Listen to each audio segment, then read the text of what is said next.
Good evening. Welcome to tonight's council meeting on Monday the 19th of June 2023. My name is Paula Reet, Mayor of Kingborough, and it's my pleasure to welcome everybody here this evening. We don't have any members of the public with us, but I'm sure we have people watching along at home on YouTube on this particularly chilly evening. It's 5:30 p.m, so I now officially declare the meeting open. I wish to advise that council meetings are recorded and made publicly available on our website, and in accordance with council's policy, I'll ask the General Manager to confirm that the recording has started. Confirm, Mayor. Thank you. I wish to acknowledge the traditional custodians of the land that we're meeting on this evening, pay respects to elders past and present, and also acknowledge today's Tasmanian Aboriginal community. Our attendees this evening are myself, Councillor Reet, Deputy Mayor Councillor Gladewright, Councillor Antoli, Councillor Bain, Councillor Cordova, Councillor Dean, Councillor Fox, Councillor Midgley, Councillor Richardson. From our staff this evening, we have the General Manager, Mr Arnold, Chief Financial Officer, Mr Breen, Director of Engineering Services, Mr Reeve, Director of Environment Development and Community Services, Dr Fox, our Senior Finance Officer, Ms Eaton, our Media and Communications Advisor, Ms Adams, and our Executive Assistant, Mrs Morton. We have one apology this evening, and it is from Councillor Street. We're still on page 1, confirmation of minutes, that the minutes of the open session of council meeting number 10 held on the 5th of June 2023 and the special council meeting number 11 held on the 13th of June 2023 be confirmed as a true record. I'm looking for a mover and a seconder. I have a mover in Councillor Fox and a seconder in Councillor Bain. All those in favour? Aye. Against? Motion is carried unanimously. Workshops held since the last council meeting. There have not been any because we had the special council meeting last Monday evening instead. Last Tuesday evening, beg your pardon. Declarations of interest. Does any councillor have an interest they would like to declare? No, thank you. Transfer of agenda items. Is there any item on the agenda that a councillor would like to transfer from closed into open session or open into closed session? No, thank you. We don't have any members of the public here, therefore there are no questions without notice. Questions on notice from the public, we did have 3. If members of the public who are watching this would like to submit a question on notice, they can do so by sending an email to kc@kingborough.tas.gov.au, and we also accept them through our website. We had three questions. The first on page 2 from Mr Biggins in relation to bushfire mitigation, with a response from Ms Loxley and Ms Denexter. Second one from Ash Towns in relation to Kings Quarter apartment block, and a response from Ms Tyler Moore. And on page 5, a further question from Ashley Towns in relation to bus stop upgrade program, and an officer response from Mr Reeve. Takes us to questions without notice from councillors. Do any councillors have a question without notice? Councillor Antoli. Thank you, Mayor. I have a question from the General Manager's diary, which talks about that I believe yourself and the General Manager met with a representative of the Carless Group to discuss the Margate development. Given its widespread interest in the channel, I was wondering if you or the General Manager could share anything to the community about that meeting or how the project is going? Sure. I'll ask the General Manager. That was not a meeting that I was present at. The General Manager generally has a regular catch-up with a representative of the Carless Group. I last met with them along with the General Manager a few months ago before the workshop that we had in relation to this matter, but the General Manager can provide some advice. Yeah, thank you. Thank you, Mayor.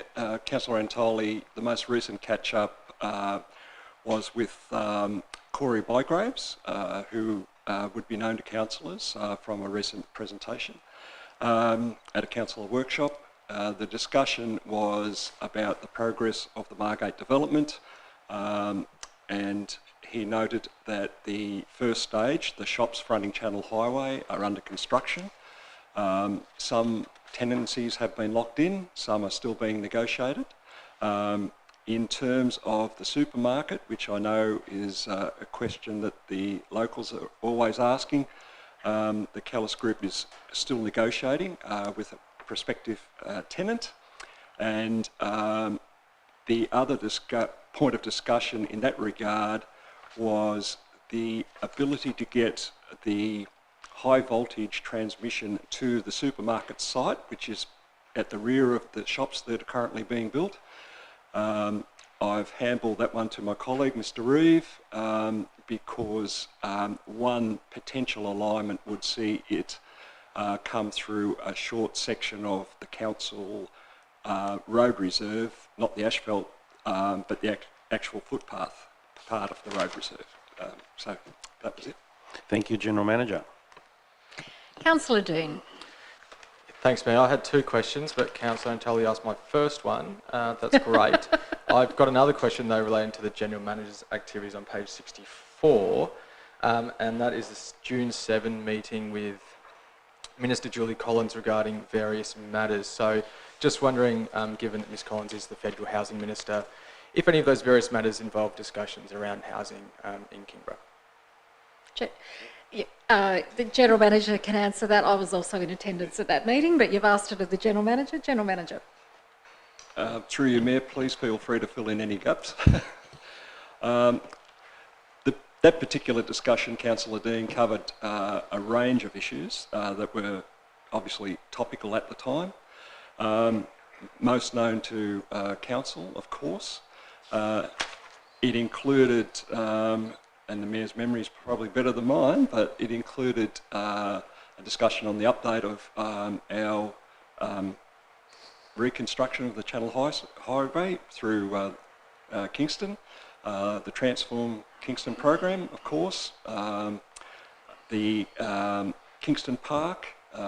We also discussed other issues that included, from memory, help me, Mayor. I will. So the Minister Collins was coming wearing, I guess, two hats. One as Federal Minister for Housing, but also predominantly as local member for Franklin, because she's trying to stay in touch with some of the activities within her area. As well as those items, we did discuss the Hobart Women's Shelter land, which she was delighted to hear about from a housing perspective. We also had quite a lengthy discussion about, I guess, the frustrations that I see as a municipality that sits within a non-marginal seat and our lack of ability to attract federal funding. So we did have a discussion about some upcoming grant rounds that the federal government has announced, and she encouraged us to put forward projects that might meet the guidelines. The sort of projects that we discussed that I highlighted as being the two ones of significant need for Kingborough, which are, I believe, probably beyond the scope of council alone, are of course the upgrade of the Kingborough Sports Centre, and the recognition for that to be regarded as a regional project and not just a project within Kingborough, given where the catchment area for people who are using that centre is coming from, and even as far away as the Eastern Shore, people come to use facilities there. I note, for example, that there was $20 million provided to Devonport for a upgrade of their sports facilities for a city that is significantly smaller than our municipality. So she's got that message loud and clear, and I indicated that that was something that we would continue to put forward on behalf of the community and develop a strategy for lobbying significantly harder for that in future years, because it is when we had the last quote for a $26 million project, and that was the scaled back one, so this is something that we can't do alone as a council. I also did indicate the need for us to, I foreshadowed that we have a business case coming now for some car parking within the main area that we've all workshopped before, and that once we had that, we would certainly look at any grant opportunities that the federal government might have available to assist us with that, provided the business case stacks up. And we did have quite a significant discussion about the extension of ferries to Kingborough. That was something that the Minister was quite keen on. There had been $20 million that had been provided by the federal government as an election promise in the lead up to the last election. That was provided to Greater Hobart mayors. We have had a study done to look at the viability of that, the results of which I'm not at liberty to share at this point, but it certainly did examine the feasibility of Kingborough as part of that, although probably not in the initial phase because of the significant costs associated with it, but it's certainly something that is on their radar as a federal government. I think that's about. The Deputy Mayor she was also at the meeting, she might remember something. What else we touched on? She mainly wanted to hear our priorities. Yeah, thank you. Yeah, she was very keen to just hear on, what, we also had a discussion about crossings at Margate and a few other sort of issues. So it was everything that was top of mind throughout the electorate to keep her up to date. Could I just thank you for a very detailed response? That's obviously really, for me, when I see that, it's obviously a big meeting, and it's obviously spent a lot of time that you guys had with the Minister. In the brief time that I've been a councillor, we have had parliamentarians come to visit in this chambers, and we've been, as councillors, invited to either attend or pass on questions. And given that we are working on what's on tonight's agenda, a housing statement, could I just maybe ask that the next time the Minister is willing to spare the time to visit, that either we be asked as councillors to also attend, and if we're not, that's not deemed appropriate, that we either are able to pass on our own points or questions. This was, fully take that on board, it was arranged at fairly quick notice at their request. I think she'd had a vacancy in her diary and was doing a quick, so I think she was headed to Huon Valley after us. Generally when it varies between individual members of Parliament whether they have the time or the, whether they would like to meet with all councils, but I'm happy to, when we have other approaches, to send out a note in advance and say, this is who I'm meeting with, is there anything you'd like to put to them? That's a really good idea, I'll take that on board. Councillor Richardson.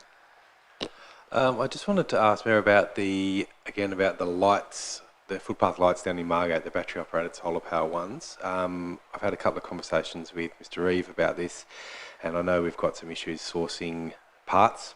I happened to be down there early this morning, and noticed that of I think there's 8 lights down there in total, and 1 is functional. So I wonder if there's any update at all on those. Mr. Reeve, can you help us with that? Through you, Mayor, yes, I can inform you that the repairs are imminent. So yes, it's been dying to get that in. It's been quite delayed, unfortunately, because of supply issues, as you're probably aware. So I did receive an email today to say that they have now received the batteries. So they're intending to do the works, I believe, tomorrow and Wednesday. So hopefully they'll be operational again. That's pretty imminent. So let's hope you're not asking the question in 2 weeks' time as well. Thank you, Mr. Reeve. Councillor Midgley.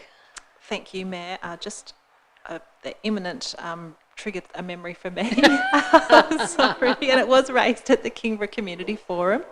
And I'm quite sure I wasn't there for this question when it was asked by the Bruny Island Community Association, but if the General Manager can recall, I think it was in regards to the Alona Hall. I think I raised a couple of months ago regarding the maintenance of that and perhaps some cleaning or something like that. And I'm quite sure I heard from the Bruny Island Community Association that it hasn't happened yet, and I'm just wondering if anyone else would like to clarify exactly what that was the roof.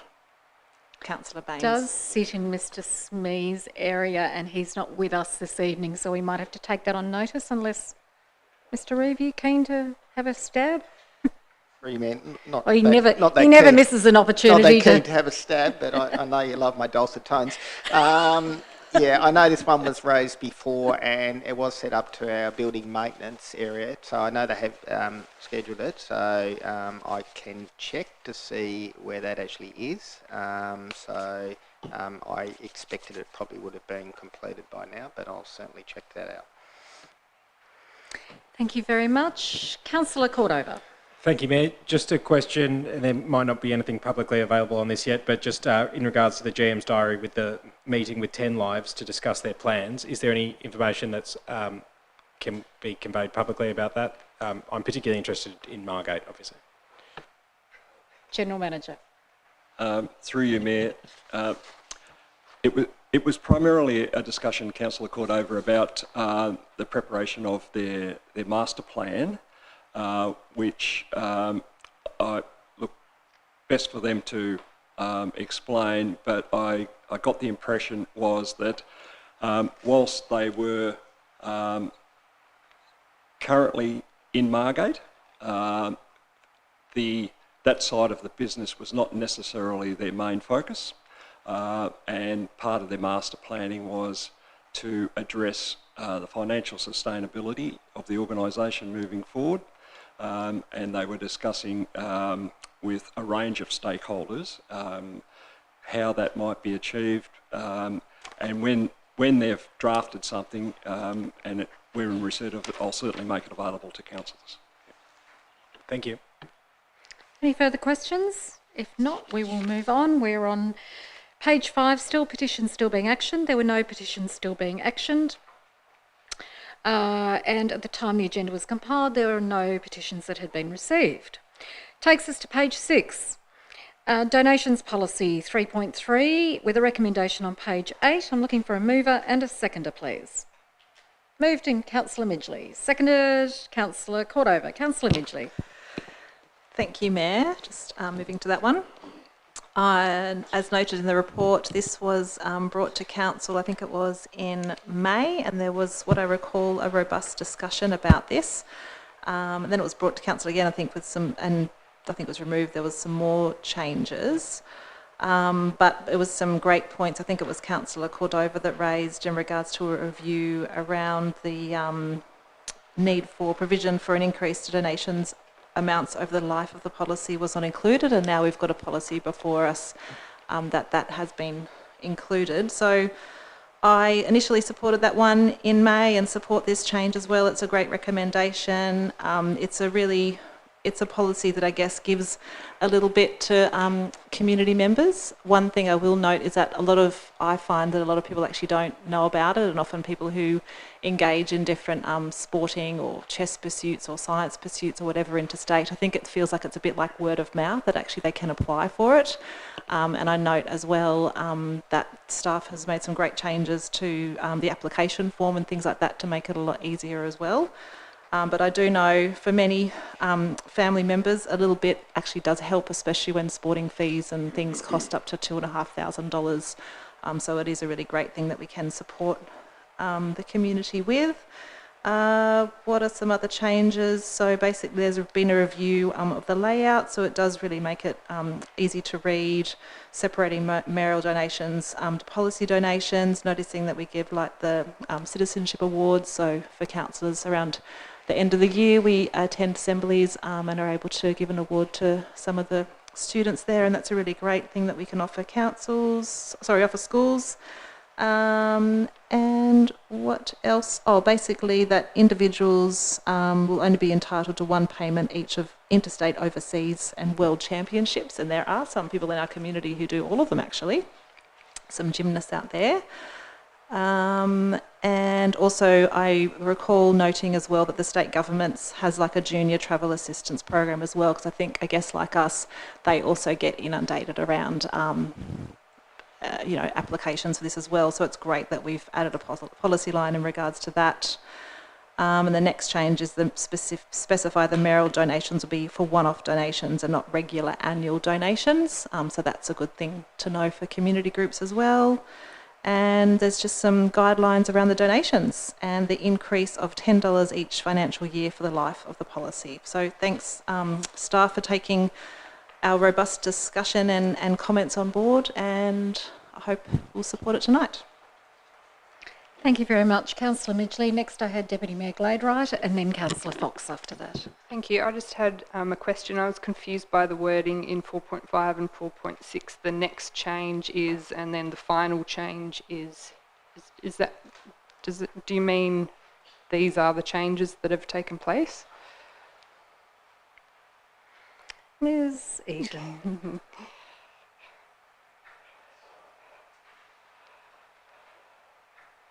Through you, Mayor, yeah, that's correct. It's notifying each of the changes in the document. Okay, thank you. Councillor Fox.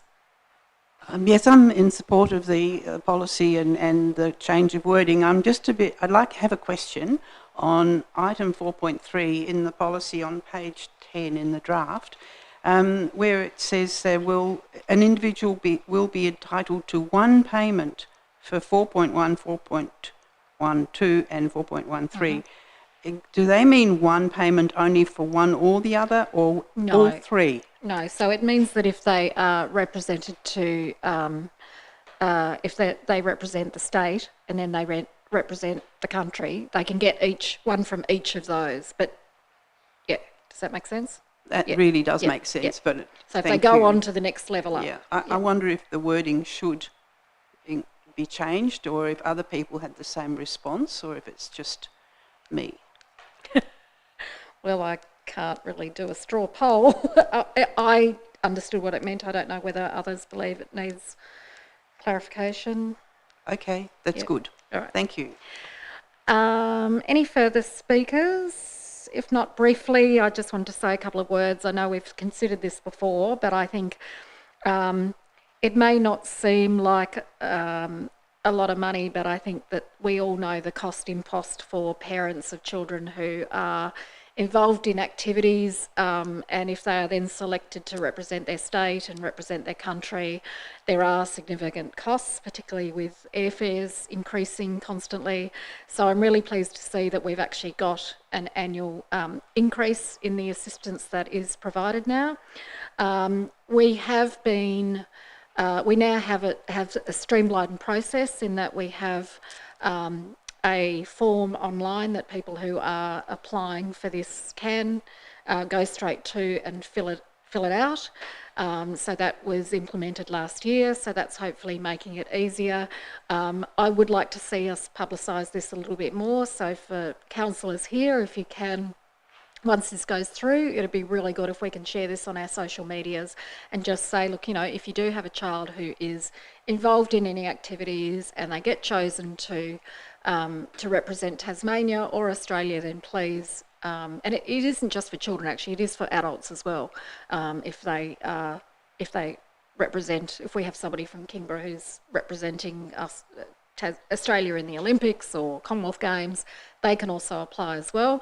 But I really want to get the message out that this is not just for sporting achievements and that this is available for people who are representing Tasmania in whatever their field of extreme talent is, whatever that might be, because there are, I remember when my children were at school, not that either of them were particularly mathematically inclined because they inherited that gene from me, or lack of it, but there used to be competitions where they could go on to represent the state at like maths Olympiads and what's the Tournament of Minds, which is a great one which really involved them, and science competitions, and it's about, environmental wellbeing ones. I know we've had young people in the past who have represented the state at, been asked to go and speak at environmental conferences or something, and internationally. So we need to get that message out that this is for, range of different activities, not just sports, and that we're very proud of people who go on to represent our municipality. We want to support them in that endeavour, and that it's not just for children is the other thing. So, thank you. I can see another light on in Councillor Antoli. Yes. How aware are the schools in our municipality about all of this? Are they informed? Are they plugged in? I think it varies. I think, like Councillor Midgley said, it's very much been a word of mouth. But I think now that we've bedded this down, hopefully shortly, that we should perhaps write out to schools and say, look, if you do have anyone, because if you read school newsletters, you see, such and such is representing. I see it all the time. The state, yeah. So I would like to see, we have an allocation of money here, and I would really like to see us selling it a little bit more so that it doesn't become a word of mouth thing. So if we can all assist in that, that would be terrific. Yeah, there's a young man at my children's school who's representing Australia in Spain at futsal. So Yes, I have given a donation with that. Well, if it's the same person, there aren't a lot of them around. It probably is the same person. It is, yeah. yes. No, they're there at the moment, I think. Okay. Yes. So, Right, and they thanks. received a donation. Good on yes, you, and Mayor. Ms. Well done. Eaton's nodding because we did follow it up. Well done. You'll get lots of votes the next election, I'm sure. Well done. Any further discussion? Councillor Midgley, did you want to sum up? No. Thank you. I'm going to put the motion. It's that Council approve the updated donations policy 3.3, moved by Councillor Midgley and seconded by Councillor Cordover. All those in favour? Aye. Against? Motion is carried unanimously. We turn now to page 16, revised footpath provision and maintenance policy with a recommendation on page 17. I'm looking for a mover and a seconder, please. Got a mover in Councillor Gladright and a seconder in Councillor Midgley. Councillor Gladright. Thank you. The purpose of this report is to present a revised footpath provision and maintenance policy. As the chair of the Safety Committee, I know that footpaths are very, very important to our community members, and it's great to see that we have these guidelines that let us know how we should go about installing them. So I think this is a great policy and I'm happy to support it. Thank you. Councillor Cordover. Thank you, Mayor. I just had a couple of questions on this one. And so firstly, let me say that I do support this policy and I think it reads well. But my question is about when a person, when somebody in the community identifies a footpath that they feel needs improvement, that they feel is not fit for purpose, please talk us through how community members can best get their recommendation for improvements onto our list, and then what kind of communication that person might get about where their request is on the hierarchy. Mr. Reeve. Through you, Mayor, I guess there's a couple of different avenues they've got. They can either come direct to council there, and it'll generally come through the engineering department, who'll do an assessment, and then they'll put it on a potential future footpath list, or they may not. It may not actually meet that criteria, and it may not be possible to actually put a footpath in place. And generally, they'll be provided some information about that afterwards. It could actually come through some of our committees as well at the same time. So as Councillor Gladright pointed out there, the various committees have an interest in this area as well at the same time. But certainly I would encourage people, if they do have particular areas which currently don't have footpaths, which they believe should have a footpath that sort of meets the criteria within this policy, that they probably come direct to engineering, because that's where it'll end up anyway. And I guess we then keep a list of all the various different competing requests, and from that it depends on whether or not where they are on the list as to where they might actually end up in the 5-year forwards capital program as well. Great, thank you. That's very helpful. And through you, Mayor, basically the reason why I'm interested so much in this, I've been telling people, well, recently somebody said that they wanted improvements to the area around Redwood Village, that there were footpaths there that, might be a tripping hazard. And my response was, please do call the council, please do email kc@kingborough.tas.gov.au and submit that for a service request, and then it goes through our process. But what I'm interested in is that according to our roads and routes hierarchy, my reading of it is that it's basically about the quantity of traffic that goes through, or foot traffic that goes through there. But the point that I want to raise is that obviously there are some areas, Redwood Village being one, or near aged care homes being another example, of where there might not be as much in terms of the number of people going up and down on the footpaths, but there might be people who require more care, and therefore we need to pay more attention to those footpaths. Even though they don't have the high number, we do need to pay special attention. So is there any general commentary around that issue that we could hear? Mr. Reeve. Through you, Mayor, yeah, certainly all those things get taken into account there, so it's not just about the volumes of people who may or may not want to use it, it's actually to do with particular types of users as well. As you say, in an aged care area, and there's a couple of them around the place, you look at that more carefully in terms of, do you require a footpath on both sides of the road? How critical is that? You certainly look at your access as well, so it's not just the footpaths, but it's access to and from across intersections and across the road as well at the same time. So all those things get taken into account as part of the assessment process. One of the things I would mention though, because you did mention Redwood Village there is certain areas in council which aren't maintained by council as well at the same time. So some of those ones there we have less control for. So that's obviously sitting with a body corporate as compared to council. So happy to take all the requests there, but obviously if it's in an area that's not maintained by council, the answer will be that, that's something you need to chase up with your own body corporate. Thank you, that's very helpful. And then finally, through you, Mayor, I'm interested about share paths, specifically in terms of encouraging more active transport, people on bikes, e-bikes, e-scooters and the like, and the relationship between, obviously as we have more people using bikes and e-scooters, which is fantastic, we also have to balance that against the pedestrian risk, so to speak. And so I'm just wondering, is it the right place, should we have more in this policy about how we plan to improve shared paths and that that relationship with multiple users? Should that be in the policy, or is it maybe something that when we have a continuous improvement officer, will it be dealt with there? My question is, where will it be dealt with that we're prioritising adding in shared paths everywhere, but shared paths that hopefully are separated or otherwise made safe for all users? Mr. Reeve.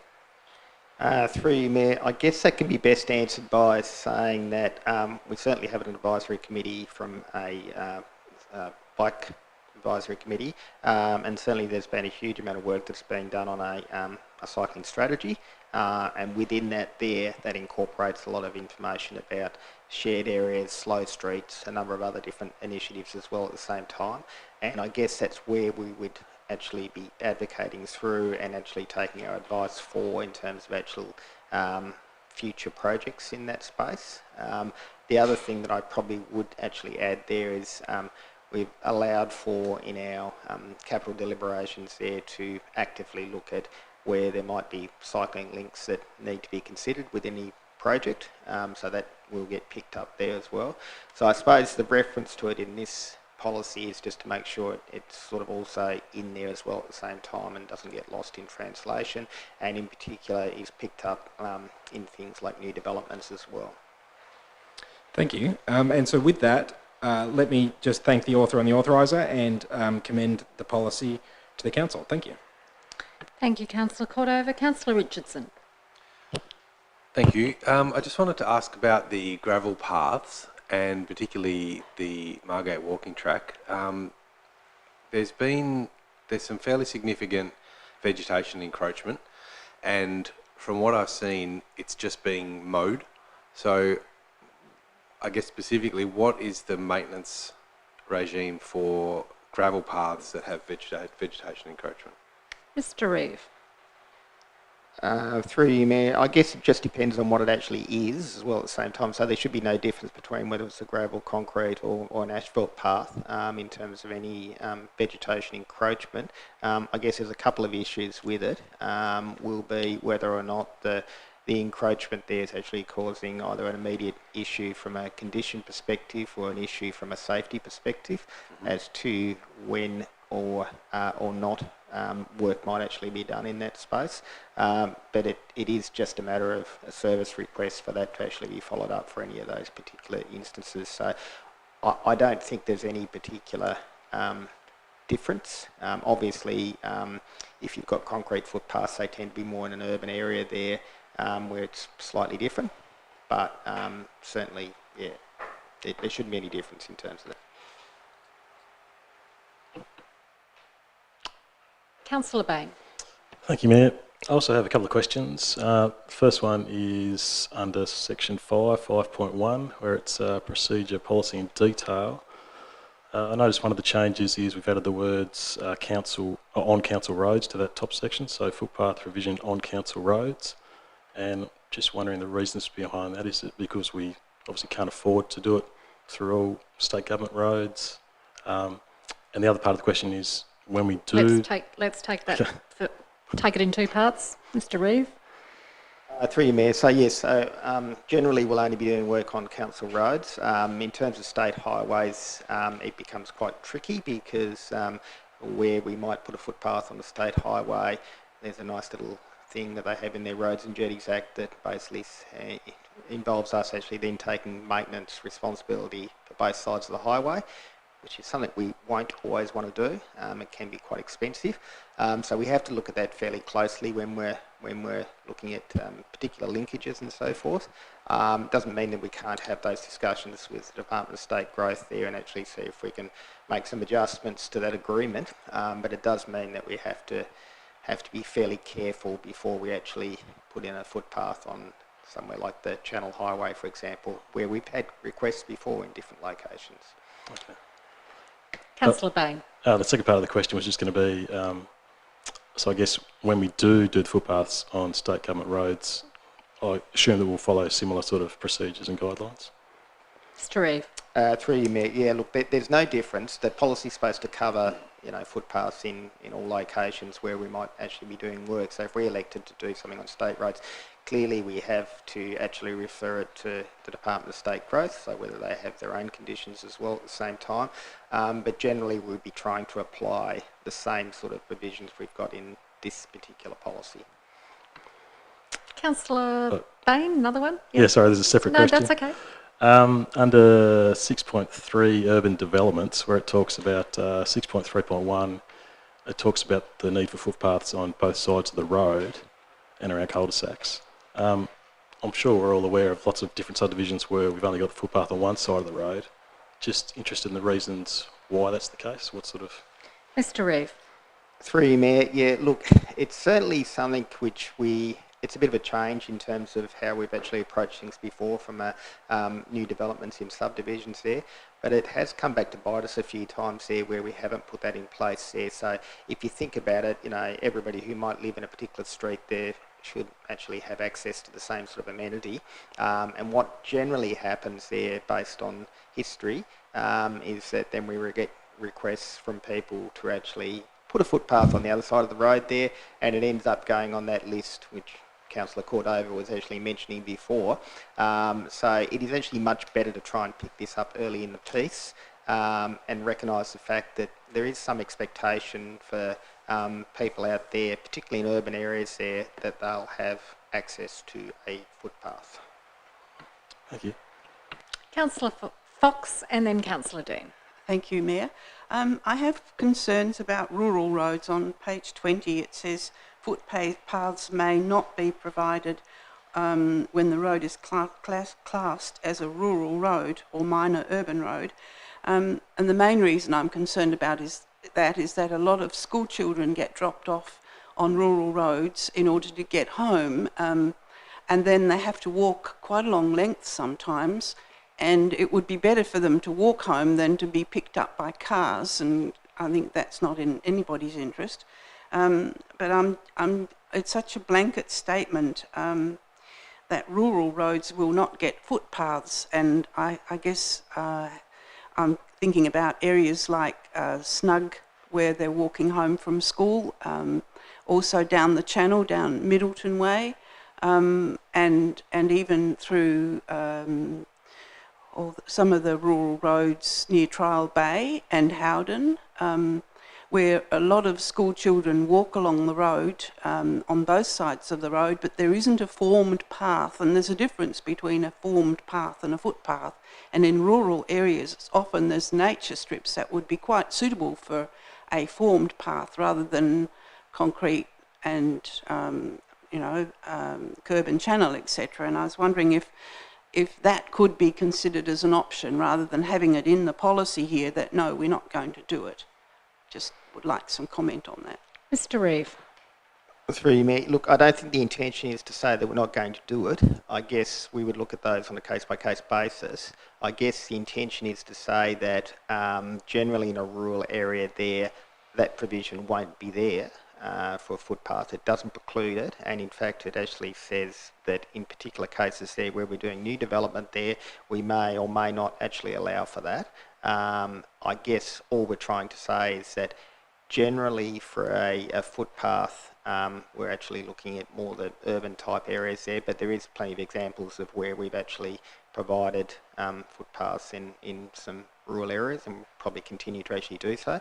And bearing in mind that this is footpaths, so it doesn't necessarily touch on the other aspect, which is tracks and trails as well, which quite often actually appear in our rural areas. But I certainly take your point. If for example there was an area where it was frequented or heavily frequented by school kids or something along that ilk there, it may be that some consideration is certainly given to, might not be a gravel footpath, but it may be a shoulder area that would allow them to actually safely walk from where they need to walk to actually get to a bus stop, for example. So certainly not meant to preclude that.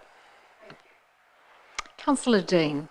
Yeah, I just want to thank Councillor Bain and Councillor Cotover for their really helpful questions. It really picks up on one area of our municipality in Taroona where I know that this Channel Highway is constantly, I'm requested about the state of footpaths down there, and also the fact that we have a lot of roads or streets without any footpaths at all, and I would think that Taroona is deemed an urban road. Could I just check that that's right, Mr. Reeve? Or Mr. Reeve. Through you, Mayor. Yes, look, as far as I know, nearly every road in Taroona is urban.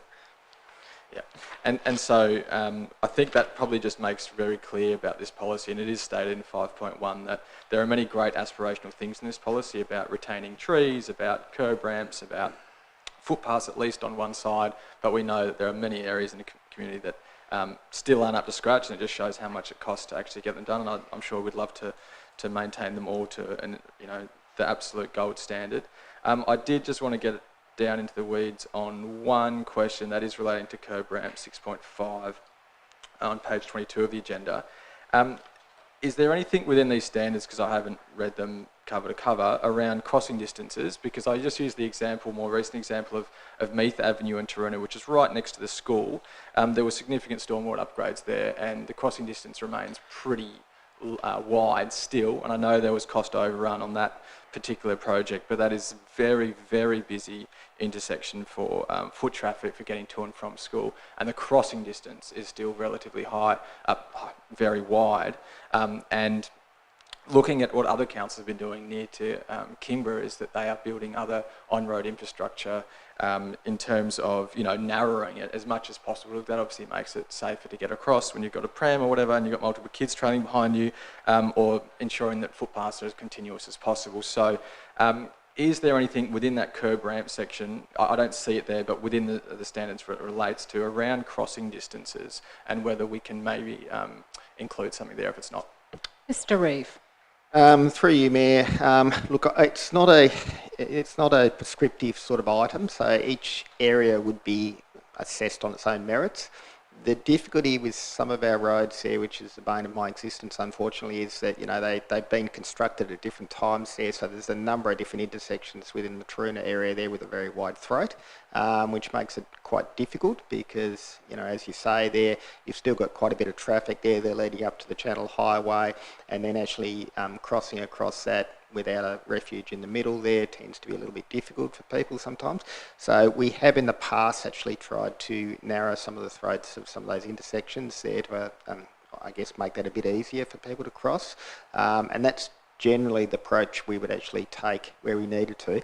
In terms of Meath Avenue, I guess the difficulty with that one is that started off pretty much as a stormwater project, and unfortunately because of the issues we actually had with the underground rock, it turned into almost a pseudo road stormwater project, but it certainly wasn't intended to actually then go and try and deal with some of these other aspects, such as you mentioned there, the crossing points at the intersection.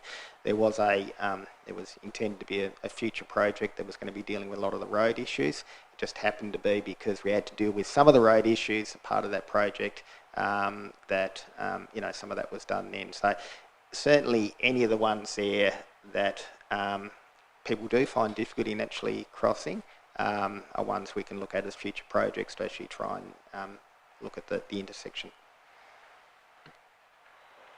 Councillor Midgley. Thank you, Mayor. Thanks so much for putting it out to the committees. I know KBAC had a bit of a comment around the curb and the shared path, so it's great to see that included. I'm just wondering what the catalyst is for signage, noting that with the increasing, I guess, around Kingston Park and the fantastic shared paths that are around there, what's the catalyst, I guess, for footpath to have a sign saying this is a shared path, keep left, da-da-da-da? Does that form part of, should it be included in the policy, or it's a separate thing? Mr. Reeve. Through you, man, look, it's just a technical detail in terms of how we'd actually sign shared paths. So they would normally have some either stencils or potentially some signage there, depending on where it's located there, to actually let people know that there's other users. And it might not only be cyclists and pedestrians, quite often we'll have stencils for other things as well at the same time. So it's not so much something you would have as a policy statement. It'd be more along the lines of actually saying that's just how you would actually go about constructing one of those types of paths there. Great. Further comments? If not, before I ask Councillor Gladwright to sum up, just on behalf of the Disability Inclusion Access Advisory Committee, we did consider this revised policy at our April meeting, and members were very supportive of the changes.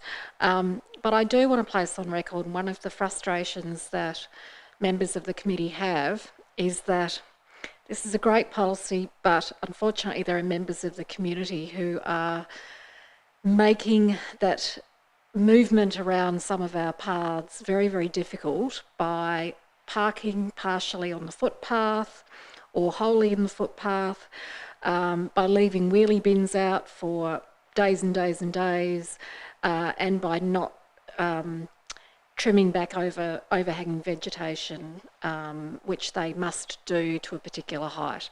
So that was the catalyst last year for a brochure being included in the rates notice that went out to all our households in July. And we did try to phrase it in a very nice way, like, let's think about how your actions can actually impact somebody else in the community. We weren't very heavy-handed in the brochure, but we did point out, you know, if you park your car partially on the footpath, you might think you're doing the right thing by getting it off the road, but you're actually impeding somebody who really needs to be on the footpath, whether that is somebody in a wheelchair, somebody with a mobility device, parents with prams, parents with little children who are learning to ride their bike on the footpath, and so on. But all of those things are actually under our different bylaws. They're actually illegal, those activities. So that's another thing that we have had it out on our social media in the past, but it continues to be a frustration to those members of the Access Committee who do rely on mobility devices to get around the community. And I know, for example, I live in a cul-de-sac, and people think they're doing the right thing when they're visiting houses and they park up on the footpath. And I'd say every weekend, because it's cul-de-sac, I can see parents and children coming along, and then they have to go, they're blocked, and then they have to go onto the road and continue around on their journey, and it's not safe. So it's about all of us trying to get that message out as well. But very pleased to see this. And Deputy Mayor, would you like to sum up? No, thank you very much. I'll put the motion. That is that Council endorse the attached revised footpath provision and maintenance policy. It was moved by the Deputy Mayor and seconded by Councillor Midgley. All those in favour? Against? Motion is carried unanimously. We turn now to page 30, Statement on Housing, with a recommendation on page 33. Looking for a mover and a seconder, please. I have a mover in Councillor Dean, a seconder in Councillor Cordova. Councillor Dean. Yeah, thank you, Mayor. This is a motion I'm obviously very happy to move and to support. Before I make my contribution, though, I just have a couple of clarifying questions. The first is that on the face of this statement, it might be that some of the community are wondering why there is short stay accommodation missing in this statement. So I just want to clarify, is it correct that staff are preparing a report on this, and if they are, when that might be due before council? Dr. Fox. Through you, Mayor, we are indeed preparing a report, writing it as we speak. I expect it will be through in the next month or so. Councillor Dean. So just to follow up on that, will that report measure or seek to measure the impact of short-stay accommodation specifically in Kingborough? Dr Fox. Through you, Mayor, what we're trying to do with that report is to identify the impact of short-stay accommodation and to have a look at the recent initiatives that have been undertaken, particularly around the City of Hobart, what they've been trying to do in this space, what levers we have in that space, and what we might do as Kingborough to understand that impact and to mitigate any impact on our rental market. Councillor Dean. And so final question there, I suppose depending on the outcome of that report, would it be correct in my thinking that if this were passed tonight, that there would still be potential to make adjustments to that further down the track? Dr Fox. Through you, Mayor. My feeling is that, of course, there's always opportunity to make changes. I think the statement on housing is a high-level statement. It includes some fairly broad strategies in there which pick up on short-stay accommodation in the broad in terms of advocating for planning controls, for example. That might be a measure that we seek to move forward with after the report to Council. The action plan is where a lot of those more detailed actions will be articulated by the working group, internal working group, and indeed the action plan at the moment includes actions around short stay accommodation and understanding that impact and what we can do in that space. The statement, as I said, very broad, is intended to pick up that body of work without individually articulating that in there. Councillor Dean. Yeah, great. Thank you so much to the Director of Environment, Development and Community for explaining that, just because I think it's important that we address it, because short stay accommodation is obviously hugely topical in the community, and I'm glad that a report is coming before us, and just to help explain potentially why some might see this and go, oh, why isn't short stay accommodation mentioned? So that's really great. So I guess just to my contribution, what we're here looking at is signing off on a draft statement on housing that's on page 34 of our agenda. I don't think I need to explain any more about why this statement is needed, other than to refer to the report before us, which highlights quite clearly how that pretty much on every key housing indicator that we are struggling, and Kingborough especially so. So, you know, whether it's finding a first home or an affordable rental, or accessing social housing or supported accommodation, it's clear that accessing any of these options is becoming extremely difficult, not just in Tasmania but Kingborough. And so the statement before us expands on what Council has already been doing to address this, but specifically names up 5 commitments of how we as a council will improve housing in Kingborough. And I'm not going to read them all, but I will just mention briefly what they are.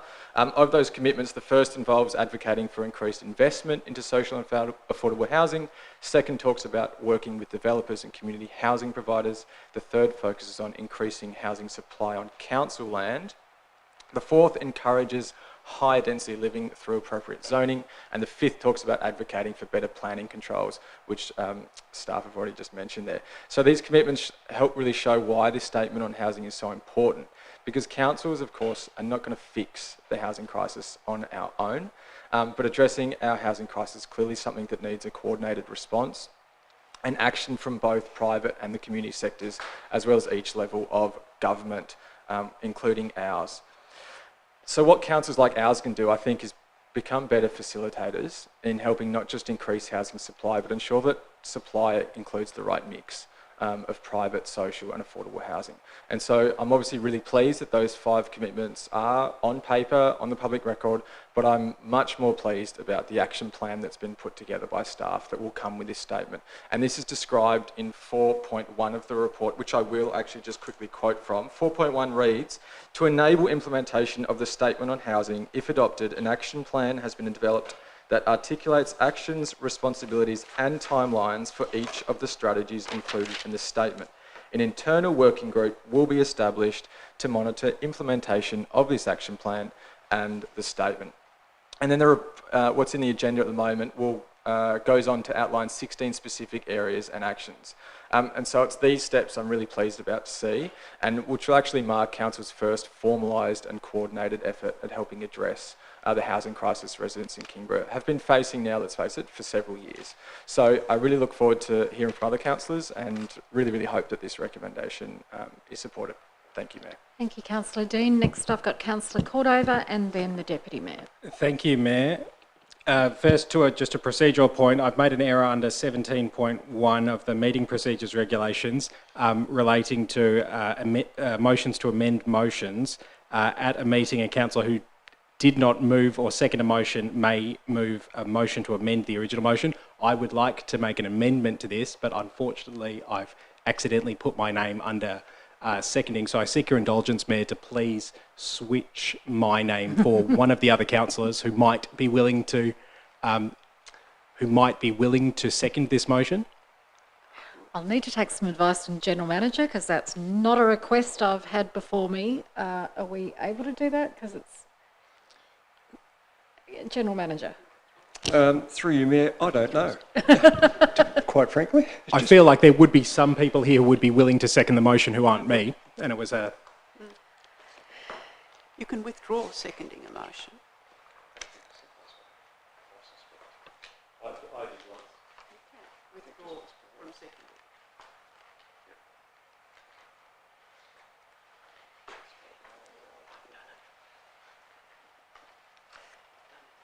Well, there's 18.1 motion to... Do you want to give us the page decision reference? to be overturned. Could you give us the page reference? Probably 18.1 on page 10 of 19 of the meeting procedures regulations would allow a chairperson to overturn a decision. Well, we haven't had a decision. It's not a decision.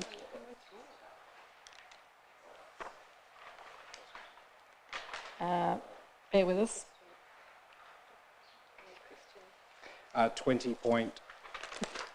20.3 A? No, that's not. That's it, no. Nice try. I think all he can do is withdraw as the seconder. Yep. And then we can go through. All right. Okay, we'll find a way around this. My apologies Happy to for Megan. you to, that's okay, happy for you to withdraw your seconding of the motion. So the mover is Councillor Dean. I'm looking for a seconder. I've got a seconder in the Deputy Mayor. Councillor Cordova for your contribution. Thank you, Mayor. I'll spring straight to the amendment then. And apologies for the delay in the meeting. So I move an amendment to this to add a provision about short stay. So I believe I've provided it to Ms Morton beforehand. It reads, add an additional dot point to read, encourage improvements to Kingborough's long-term rental market and discourage the use of entire dwellings as short stay accommodation in localities where residential rental vacancy rate is less than 2%, with actions relating to this dot point to be determined by the General Manager in consultation with the internal working group and added to the action plan. So can I just clarify, so that paragraph that is up on the screen, you're intending that to be added to the statement on housing as an additional dot point? Correct. Is that correct? And as part of this amendment, I'm also saying that there will be actions relating to this dot point to be added into the action plan. Okay. All right. Is everybody clear on what the amendment is? Where does one add it? Which dot point where? So you'd be adding a 1, 2, 3, 4, 5th, 6th dot point. So technically the amendment is that a 6th dot point be added with quotation marks around that, which goes then to less than 2%, full stop. So quotation marks before encourage. Yep, and then it ends, the quotation marks then end at 2% with a full stop. And then it'd be, and then a new sentence with actions relating to this dot point to be determined, da-da-da-da. Is that an accurate reflection? Yep, that's fine. Just, You probably don't we need the need word to with, be but- clear what the amendment is Yep. in the context of the recommendation that we have before us. Thank you. I'll second that. Okay, so I've got an amendment from Councillor Cordova. It's seconded by Councillor Fox.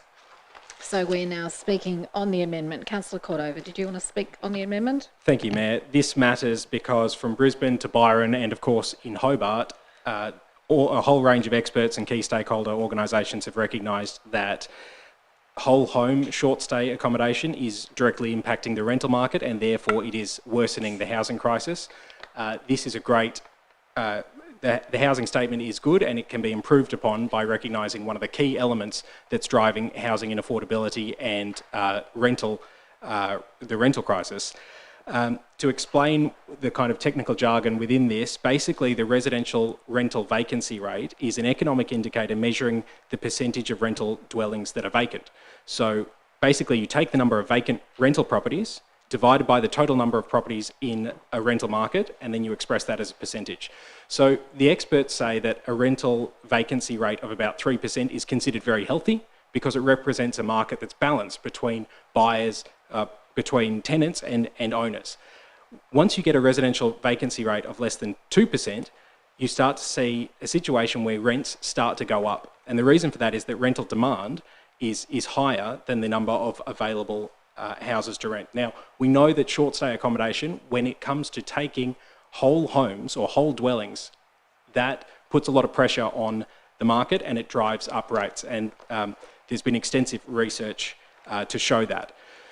So in markets where the vacancy rate above what they call the equilibrium rate of 2%, in markets where that happens, you start to see the rate of rents going up. And in Australia, according to the Shelter Tasmania report, the equilibrium vacancy rate is approximately 2%. So what we want to try and do is make sure that we don't inadvertently put pressure on our long-term rental market to see that vacancy rate go below 2%. So right now, for example, as of last month, in the suburb 2050, in the postcode 7050, so the Kingston postcode, the vacancy rate was 1.1%, which is far too low. That's why we're seeing sometimes double-digit rent increases per year. So we want to tackle that. And this amendment goes to that point. How do we encourage Kingborough's long-term rental market? Well, we can do that by, for example, advocating to the state government for improved renters' rights. We can do that by finding ways to encourage greater housing diversity in the long-term rental market housing stock. We can do that by helping infill development. What does it mean to discourage whole home short stay accommodations in areas with low rental vacancy rate?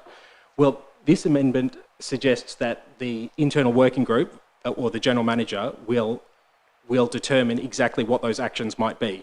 But some examples from other jurisdictions include permit caps on whole home short stay accommodation in areas with vacancy rates that are too low. It also might include things like discouraging whole home short stay accommodation by charging people who have whole homes taken off the long-term rental market, charging them commercial rates. If they're running a business, they should be paying commercial rates. That might be one action that might be taken. Or, indeed, some jurisdictions have looked into planning scheme amendments to restrict whole home short stays in a given geospatial area. So we know that there are a number of actions that we can do to discourage the taking of whole homes off the long-term rental market and devoting them to short stay accommodation. We know the damage that this is doing, and some evidence for the damage that this is doing is that the draft Tasmanian housing strategy, which is available for public consultation right now, it says, and I quote from page 38 of that draft, the three tiers of government, that is the Australian government, Tasmanian government and local government, have joint responsibility in addressing housing and homelessness issues. And then page 36 of that draft acknowledges, quote, we recognise the importance of ongoing monitoring and exploring options to balance short stay accommodation's impact on rental vacancy rates. So we know that at Council we do have responsibility to try and address the housing and homelessness crisis that we're facing. Part of the reason for the increase in people experiencing homelessness is because they can't afford to pay the rent, and there aren't enough rentals available. And we now know that one of the main reasons why rentals aren't available in some areas is because too many of these houses have been put on the short stay accommodation market. So what we're trying to do is encourage more homes to be put back on the long-term rental market. In Greater Hobart, they found that it was up to half of the homes that are on platforms like Stays and Airbnb, up to half of those whole dwellings were actually previously on the long-term rental market. Thank you, Councillor Cordova. Your time has expired. May I please request 1 more minute just to summarise and Seeking an finish? extension, I've got a procedural motion that Councillor Cordova be granted a 1 minute extension. Moved Councillor Midgley, seconded Councillor Gladerite. All those in favour? Aye. Against? Motion. Division is required. Show of hands is required. All those in favour is Councillors Fox, Cordova, Dean, Bain, Midgley, Gladerite and Reid. Those against? Councillors Antoli and Richardson. The motion is carried. Do you have a further minute? Thank you, Mayor. How would we determine where the localities are that have a vacancy rate of less than 2%? Well, this information is publicly available. You can go on a website right now from SQM Research and you can look at the residential vacancy rate for rentals in your neighbourhood by postcode or by suburb. So we know that we can easily identify areas like Kingston where you really don't want people taking whole homes off the long-term rental market, and we can identify other areas where it's really not a problem. So we shouldn't be as concerned by whole homes being taken off the rental market because there's plenty of other rentals available. So that's the purpose of this amendment. It's seeking to remedy a problem that we know we have capacity to remedy, and I really feel like this housing statement wouldn't be complete if we deliberately ignored such a significant aspect of why housing is so difficult and why rents are so unattainable for so many people in Kingborough. Thank you. Thank you, Councillor Cordova. Next, I had Deputy Mayor Gladerite. Thank you, Mayor. Councillor Cordova, I really appreciate where your heart is on this issue. It says quite clearly here that recent data suggests that Kingborough has become one of the least affordable areas to rent in Australia, and I really feel for the renters in our municipality. However, I'm really concerned with this motion. It seems a little wishy-washy for me when it says encourage improvements. We don't exactly know what that is. I'm also concerned, as much as I have respect for our General Manager, giving him the determination doesn't seem like a correct process. The correct process would be for decisions to come to us as a council. And given that we haven't had an officer's response to this amendment, I was wondering, please, if I could ask what the General Manager thinks about this. General Manager. Through you, Mayor. Thank you for the question, Councillor Gladerite. Apart from the concerns that you've just enunciated, my main concern is the wording that proposes to discourage the use of entire dwellings as short stay accommodation. It appears, Councillor Cordova, to be at odds with Planning Directive 6, which is in all planning schemes in Tasmania. Planning Directive 6 requires that, in fact, short stay accommodation is exempt for an owner or occupier for their main place of residence if they are on holidays or away from the house for a period of time. It's also exempt if it's for an owner and occupier if it's the main place of residence and they allow short stay accommodation for no more than 4 bedrooms. So that's my first concern. My second concern is Planning Directive 6 goes on to say that apart from the exemptions, the acceptable standard is that if you have an existing accommodation, existing dwelling, the acceptable standard is provided it is less than 200 square metres in floor area and not part of a strata subdivision, in other words, not part of a body corporate. I think you'll find if you read the Tas Shelter report that was prepared in response to short stay accommodation, that it addresses the planning directive and makes the statement that in fact the planning directive makes it very difficult for any planning department to refuse an application for short stay accommodation. Deputy Mayor. Thank you. Yeah, so there seems to be a lot of suggestions that are coming out from various politicians around the state around this issue. I feel like it hasn't sort of been nutted out yet and clearly defined. So I'm really concerned about trying to make a decision around this when things are still very unclear. I really appreciate that local government do play a role, but I'm not sure if this is it, and I'm yet to be convinced. So I won't be supporting the amendment. Thank you, Deputy Mayor. Councillor Antoli. Thank you, Mayor. I also honour Councillor Cordova's heart. I've told him that privately, and I'm happy to say that publicly. I think he's got a good heart on this issue. I think we all feel similar. The issue is not the intent, the issue is the method, I'd say. I must admit the General Manager's response was pretty nuclear for me, listening to all of that. I feel it adding this 6th dot point actually makes dot point number 5 a bit redundant, because dot point number 5 talks about planning controls, which gives us scope to maybe go down this road if these directives that the General Manager was talking about allows us. So I don't really feel it adds anything.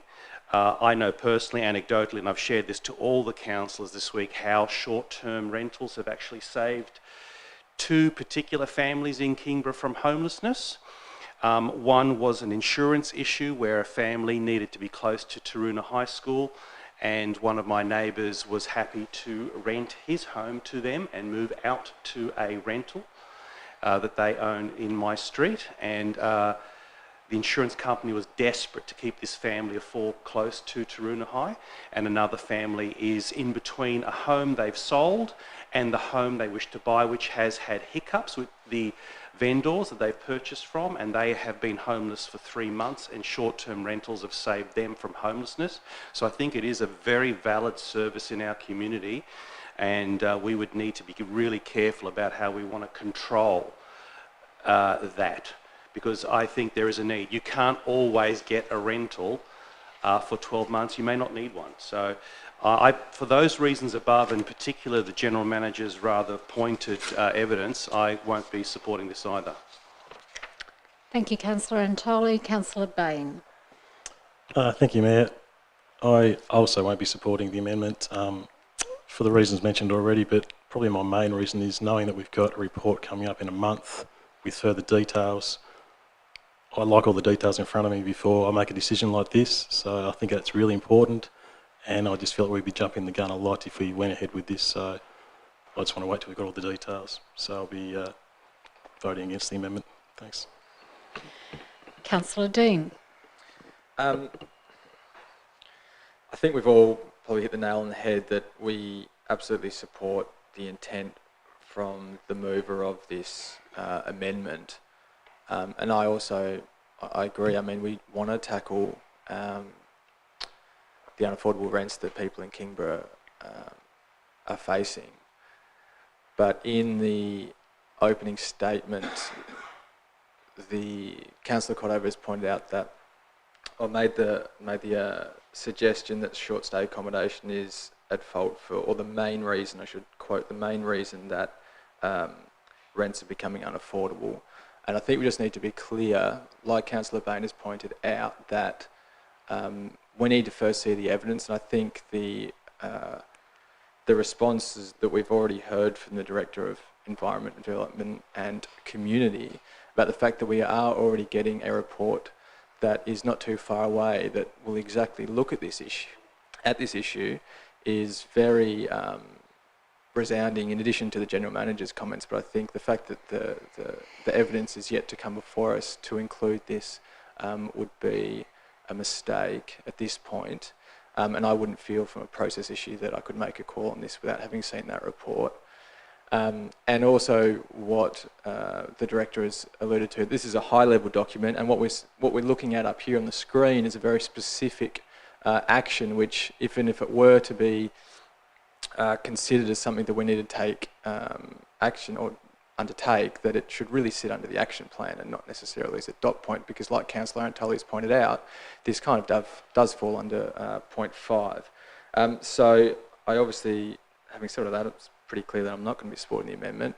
But I will just finish say that look, there are people at home looking at this, and if the media picks this up, it's potential that this council will be brandished as a council that's not willing to take action on short stay accommodation. I just think if that characterisation does come out, I'll be very disappointed. And that's been brought about from this amendment because it's not the case. We have a report that's coming before us that has been voted in by councillors in September of last year. So we just need to see the evidence on this, and I think it's best just to wait and see before we jump the gun. And so, yeah, I'm not going to be supporting this one. Thank you, Councillor Dean. Councillor Midgley. Thank you, Mayor. I do look forward to Councillor Cordova's summary of everybody's comments to this, and it is so important that Councillor Cordova has raised this, and I actually did also, without Councillor Cordova knowing, did ask the author of the report a similar question about why Airbnb wasn't included in a statement, and I was provided the information that a report would be coming soon, and therefore, you know, the inclusion in some of the statements around the action plan and things like that, and also the Advocate for Improved Planning Controls, as Councillor Antoli and other councillors have suggested that could be included in that. However, it isn't like loud and clear, and it isn't sort of setting a statement as to what we as a council could be doing in regards to the rising issue and questioning and advocacy from other councils around Airbnbs and cities around the world, what they are doing in regards to, you know, from Amsterdam, San Francisco, London, they're setting limits of 30 to 90 nights per year that can be booked on a platform for Airbnb.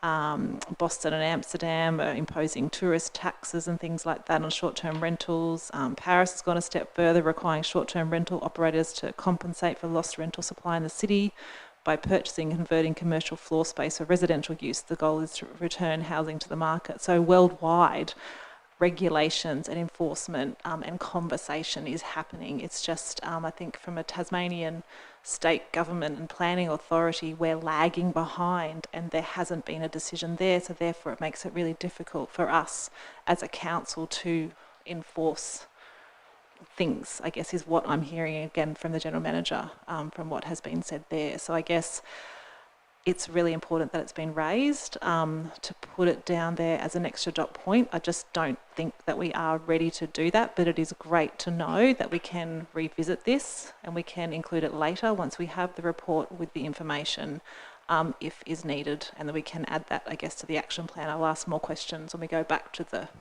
you know, if we do go back to the other motion, around the action plan as well. So, but thanks, Councillor Cordova, for raising it. Thank you, Councillor Midgley. Councillor Fox. Thank you, Mayor. I seconded the motion on the basis of the fact that I feel we do need to encourage improvement to Kingborough's long-term rental market. And to me, that is the major point to be made in a statement like this. But I understand the concerns that other councillors have, and I wasn't aware that there was a report coming to us in the near future till the debate occurred. But I think the debate has been excellent, and I think anyone listening to this tape will realise that we're basically on the same page, and we'll get there in the long run. And thank you very much, Councillor Cordova. Thank you, Councillor Fox. Before I ask Councillor Cordova if he'd like to sum up on his amendment, I just wanted to add a few words. Look, like others, I thank everyone for their contributions, because I think, as Councillor Fox has just acknowledged, I believe we all around this table realise that there is an issue and we want to do something about it. Unfortunately, I don't believe... So I think the statement on housing that we're debating, the substantive one tonight, is a significant step forward for us as a council, and a very important one. And I don't want that to be overshadowed by this amendment that we're having now. I have an issue with the amendment because I think the practicality of it,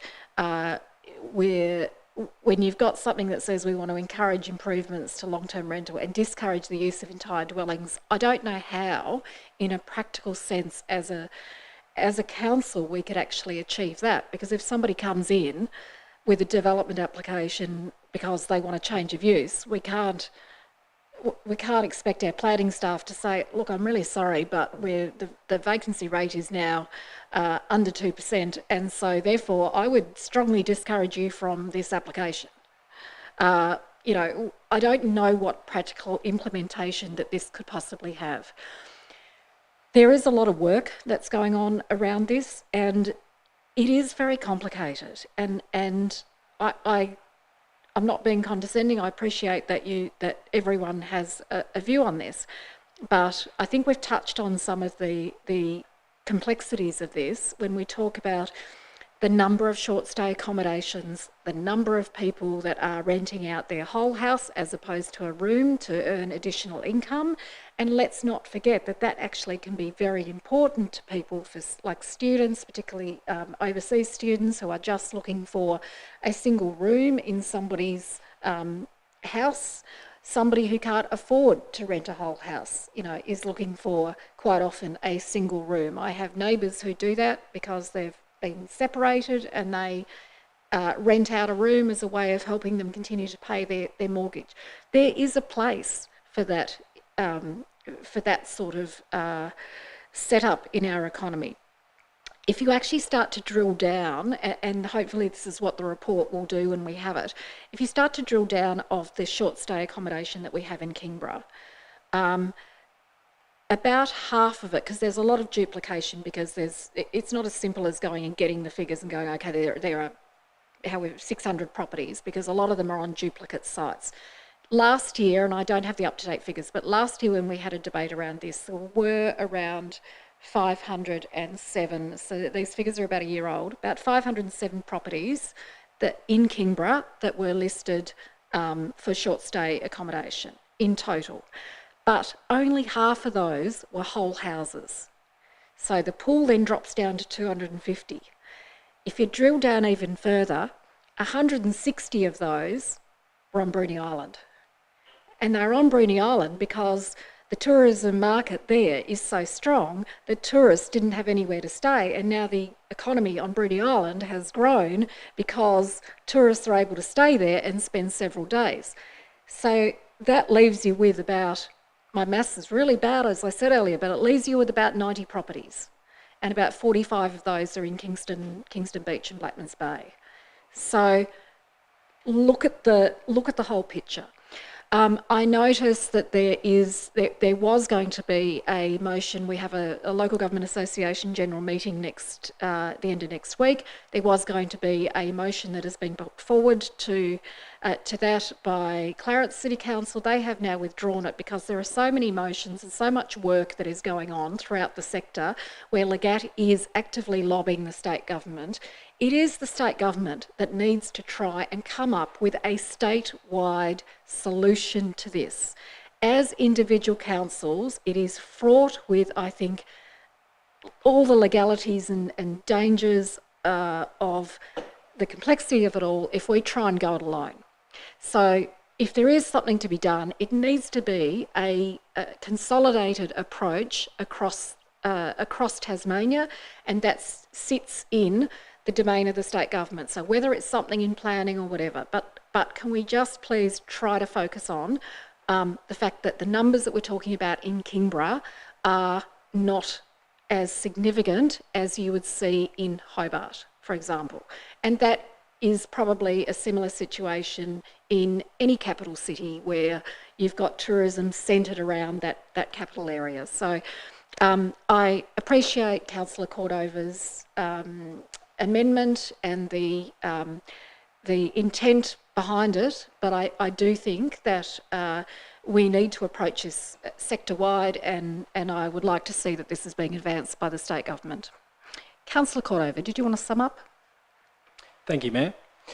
To sum up, firstly, my understanding is that in the postcode of 7,000, they currently have a more healthy rate of rental vacancies than in the postcode of 7050, which is Kingston. So, yet again, look, we have heard sympathy, which I'm really happy about, and understanding from my fellow councillors about the rental affordability crisis and how this relates to our housing statement. This has been a good discussion. But sadly, a refusal to take a stand on this serious issue of entire homes being taken off the long-term rental market and converted to short stay accommodation in areas that are really feeling the brunt of the rental affordability crisis because of rental vacancy shortage. And we know that in some areas, up to half of the houses that are now being used as entire homes on Airbnb or stays, up to half of them used to be on the long-term rental market. So the issues that were raised in our discussion tonight were that of the practicality of the implementation of this amendment, the General Manager delegation, and this idea of IPD 6 and our jurisdiction. To the issue of practical implementation, I think my amendment is just as practical as 4.1.1 to advocate for investment in social and affordable housing. In the same way that we can advocate for that, we can also advocate for policy prescriptions like encouraging more long-term rental or discouraging the use of whole houses inappropriately on short stay accommodation platforms. To the issue of IPD 6 that was raised by the General Manager, in my mind that's somewhat of a red herring because this amendment doesn't say we should contravene IPD 6. It doesn't say we should contravene the planning scheme. All it says is that it's much more akin to 4.15 of the action plan, where we're going to advocate for improved planning. That doesn't say we're going to contravene the planning scheme. It just says we're going to advocate for improved planning. Well, my amendment says, it doesn't say we're going to contravene IPD 6. It just says we're going to discourage the inappropriate use of whole homes that should be on the long-term rental market, and we're going to encourage an improvement to the rental market in the long term. So it was raised this issue of what does it mean? It's a bit wishy-washy to have improving the long-term rental market. Well, I articulated that that will mean advocating to the state government for improved renters' rights. That means longer leases, allowing pets. It means better policies around bonds and security.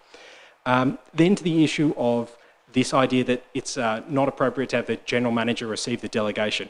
Well, actually, that is basically a procedural thing where in exactly the same way as we're delegating the authority to the internal working group to implement the action plan, in this case, rather than having it come back to council, I recommended in the amendment that we have it go to the General Manager via the internal working group, and that's really just a procedural delegation.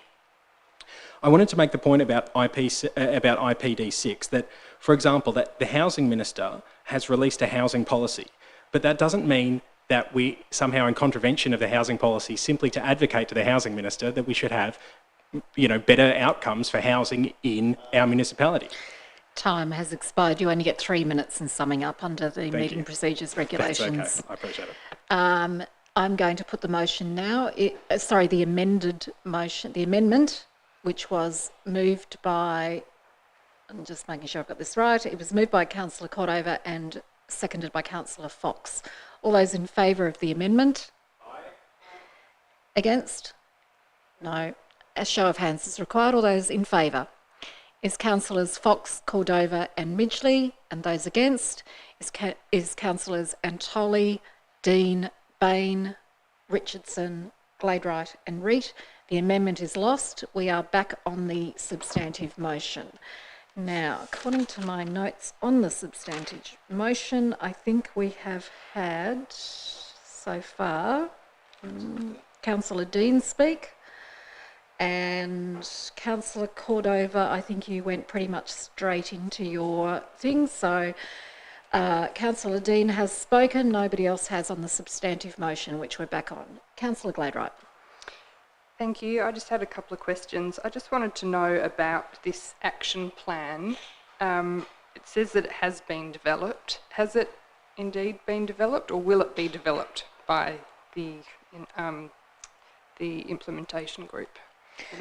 Dr. Fox.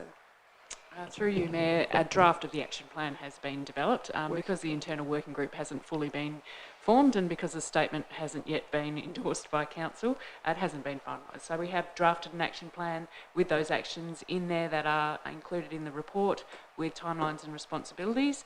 That's been circulated through to Mannix and through the management team. But if this is endorsed tonight, we'll then take that action plan, finalise it up and use that going forward. So who's going to be on the working group? How does that get decided? Yes. Dr. Fox. Through you, Mayor. The working group will be those people included in delivering those actions. So there's myself, people from the planning area, people from the council land area, other parts of council. So it's a management team, basically, subset of the management team. Okay, and so was it yourself who developed the action plan? Dr. Fox. Yes, it was, in consultation with other members from council. other stuff. It just struck me that it probably should have been the working group that developed the action plan, or it just seems like the action plan has come first and normally that would come out of the working group. Dr. Fox. So through you, Mayor. So the working group, because the statement's not signed up, we've got an informal working group that will probably turn into the working group, but I didn't want to go too far with establishing a formal working group until the statement's signed off. So the action plan's been developed by those members of the working group. It will be the working group, but it's all just still in draft until we get the sign-off on the statement. And so do any of the decisions come back to council? Dr. Fox. Through you, Mayor. So this is your opportunity to sign off on the statement. The action plan will be an internal document because it's going to have to be a living document as we implement actions in there, and responsibilities and timelines will need to shift around as we implement things. That's an internal document that won't come to council, but we will report back to council on an annual basis on what we have achieved and what we have implemented under that action plan. But it's an internal working document rather than a public council document. Okay, thank you. Yeah, I'm really interested as well to see this report on the short stay accommodation. And I note that it says here, undertake a council land property audit every 2 years to identify suitable land that may be appropriate for the development of affordable and social housing and supported accommodation in Kingborough. I'm really encouraged by the recent donation of land to the Hobart Women's Shelter. And so I was just wondering, when is that, the land property audit due back? And maybe we could have that as part of the report on the short stay accommodation. Dr. Fox.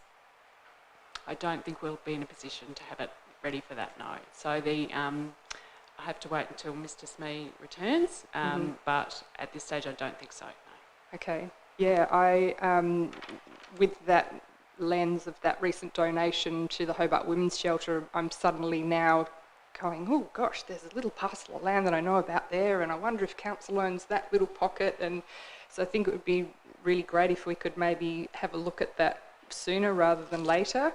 I don't know if that requires another motion to council that we request that property audit, or if you're able to just take a note of that, but it would be great to see what land the council does actually own and maybe all of its zoning, and then we could, yeah, have a look at that again with fresh eyes. But I know I'm really interested in understanding that now. So I think that's all my questions. I'm really happy to support the statement. Thank you. Thank you, Councillor Gladwright. Councillor Midgley. Thank you, Mayor, and thanks, Councillor Dean, for getting the catalyst and getting the ball rolling on this, and for staff for putting the statement together and all the hard work that's been that's noted here in the action plan and the thinking around this. It's really fantastic. I've had councillors from King Island to different parts of Tasmania sort of talk about housing and the role then of local government, and I have said that we are looking at a statement on housing and the land donation and things like that, and people are wondering what's the process we went about it. So hopefully you get to share this at one of your local government forums about the process of what Kingborough is doing, and really celebrate the great work that you're doing this, that the staff and everyone is supporting and doing this area as well, because as we have spoken before and I've shared, the housing crisis, we're in a place we've never seen like before in Australia and Tasmania, and it takes actions at all levels. So it's great to see that Kingborough is again being one of the leading ways on councils around this. Thanks, Councillor Gladwright, for asking questions about the action plan. I think it is really fantastic, and it's great to know that it will come back to council, but I sort of think it's written up so fantastic that why couldn't have been like a strategy or some sort of formal document, I guess, that really I know I can hear that it is going to come back to council and we will have statements around how it's going, but I just wondered, why it couldn't have been written up like a formal, more document that went alongside the statement, I guess. Dr. Fox. Through you, Mayor, it's a good question, and it's one that we have grappled with internally.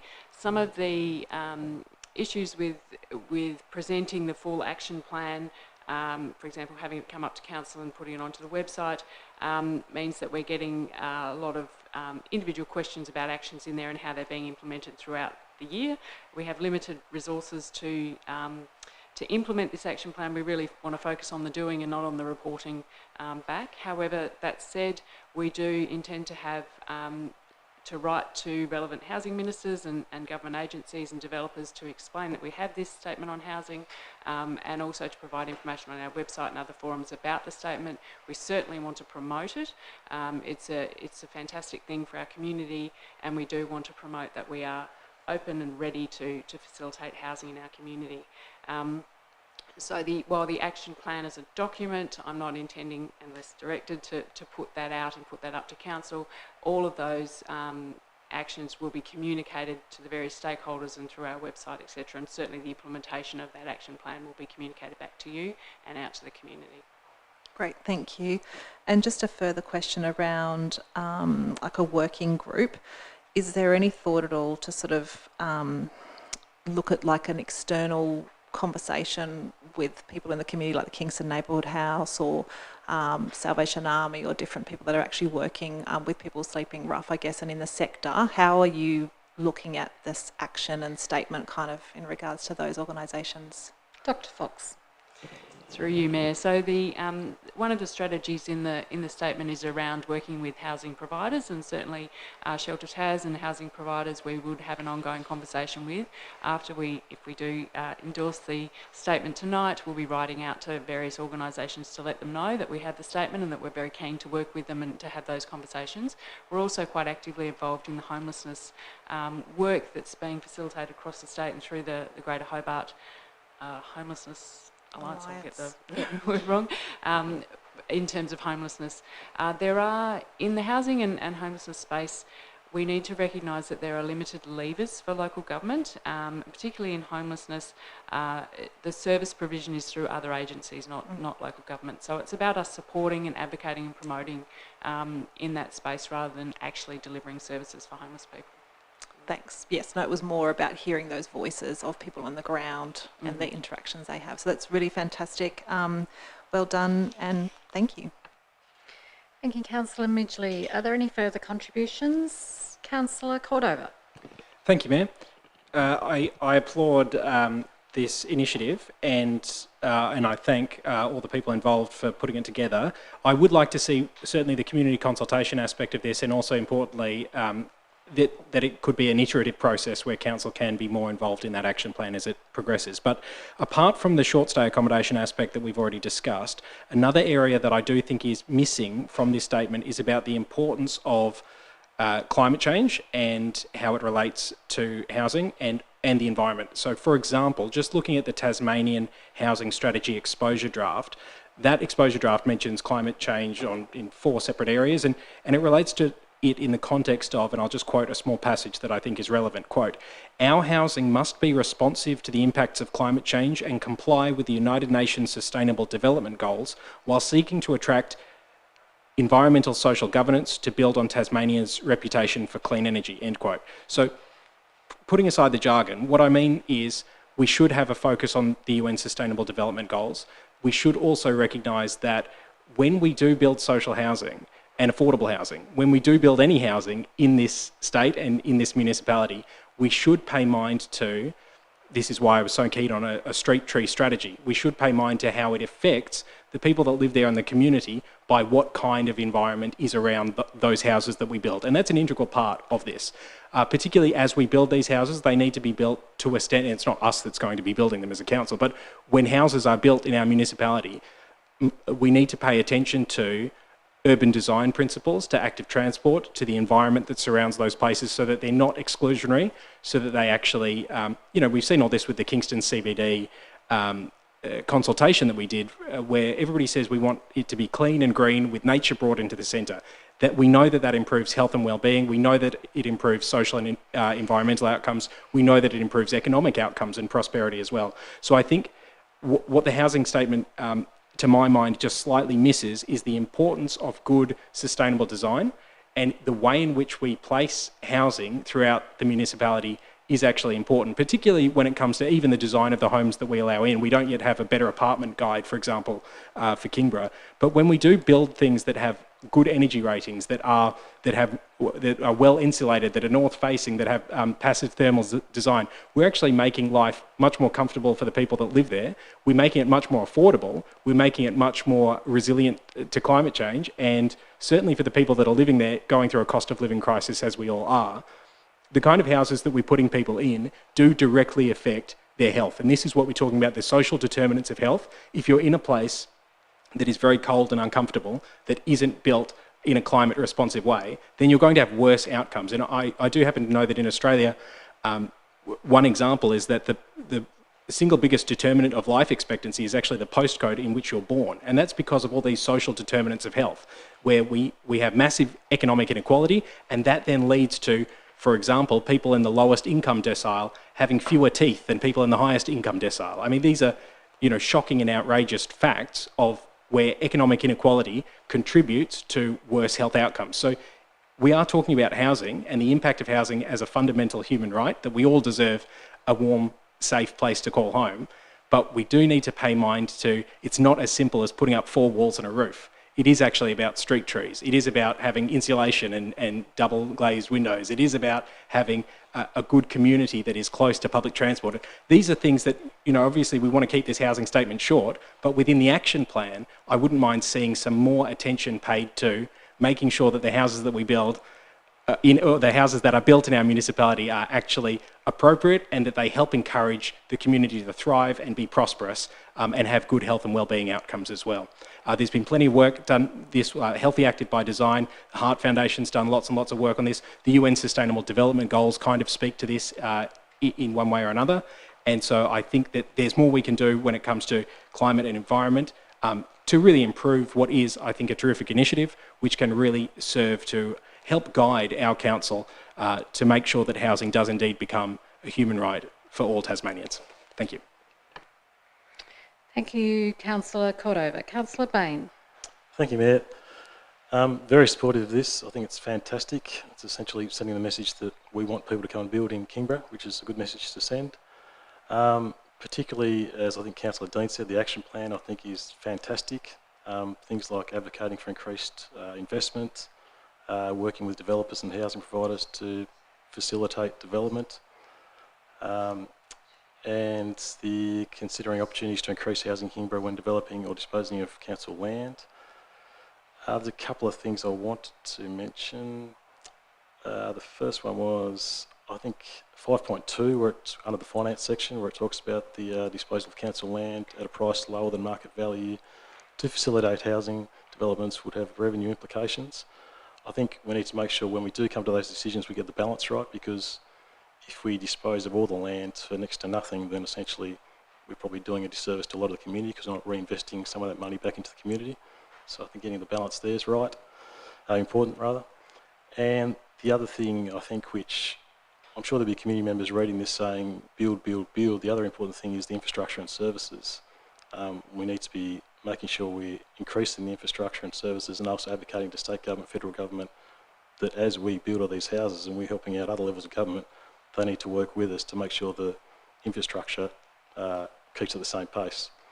Otherwise, we're going to have some very angry residents, I imagine. So I think the two need to be done at the same level. But yeah, I think it's a great document in summary, and I'll definitely be supporting it. Thank you, Councillor Bain. Are there any further discussions? Councillor Dean, did you want to sum up? I will take my opportunity to sum up. Of course. Look, thank you obviously to everyone and their contributions. I think we've found out some stuff that are really useful. We've heard from questioning from the Deputy Mayor that this action plan is going to actually be overseen by an expert group of our staff, and not just one, but a cross-section of staff members, which is really good. And, as I've already said, this is the bit that I'm really excited about, is that action plan and the implementation of it. And as the Director of Environment Planning and Communities alluded to, this is about the doing, and this is exactly what I think the community are expecting of councils around Tasmania, to I guess stop talking about it and really getting down and developing plans ourselves at a local level. Councillor Midge alluded to the accountability side of things, which, you know, I fully support the sentiment there. The response from the Director in terms of, you know, limited resources and capacity, I'm fully on board with and understand that, as I've said, this is really about doing right now, but at the same time, we don't want to overburden staff who are already stretched to ensure that, you know, we're getting as much done as possibly on this action plan. And so I guess overall it is a really positive step for us as a council. If we're supporting this tonight, I guess it will mark our first formalised and coordinated effort as a council to improve housing in Kingborough.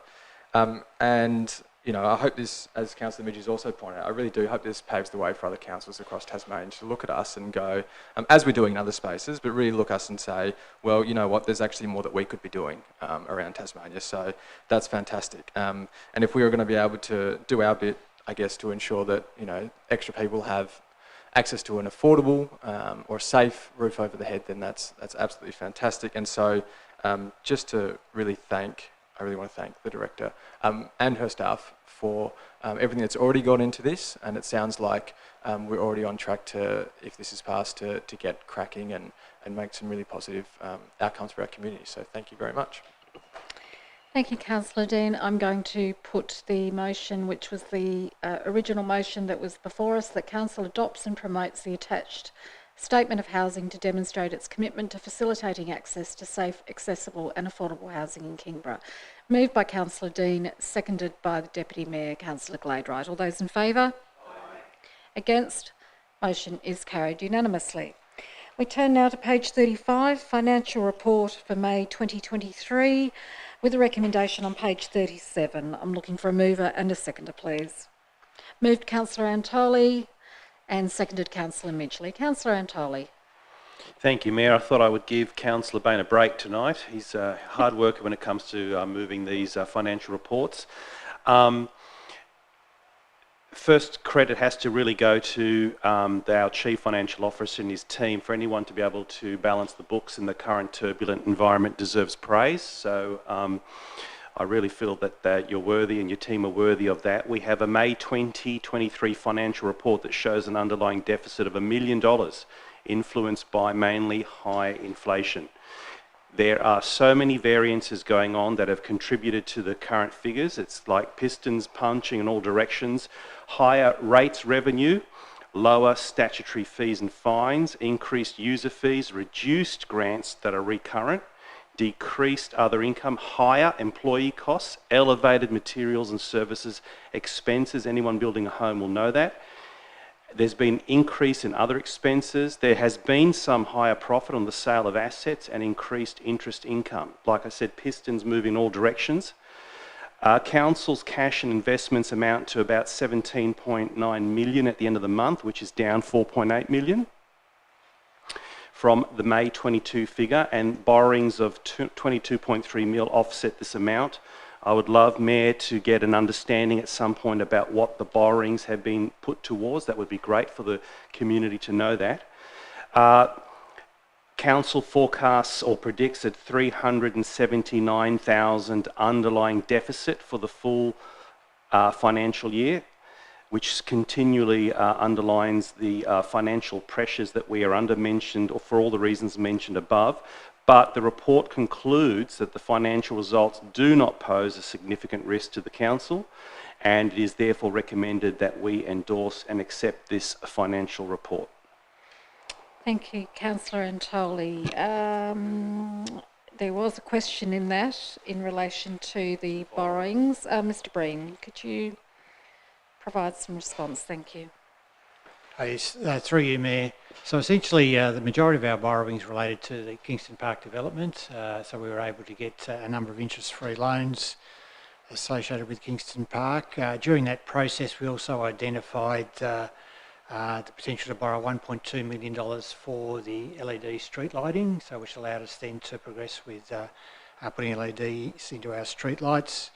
And then right towards the end of the period during the COVID pandemic, the government announced that it would provide interest-free loans associated with pandemic-related activities, and Council got $9.4 million worth of borrowings associated with the pandemic. So, as noted in the report, $5.9 million of the borrowings will be repaid in June, and that's the first lot of maturities that we have in regards to the borrowings.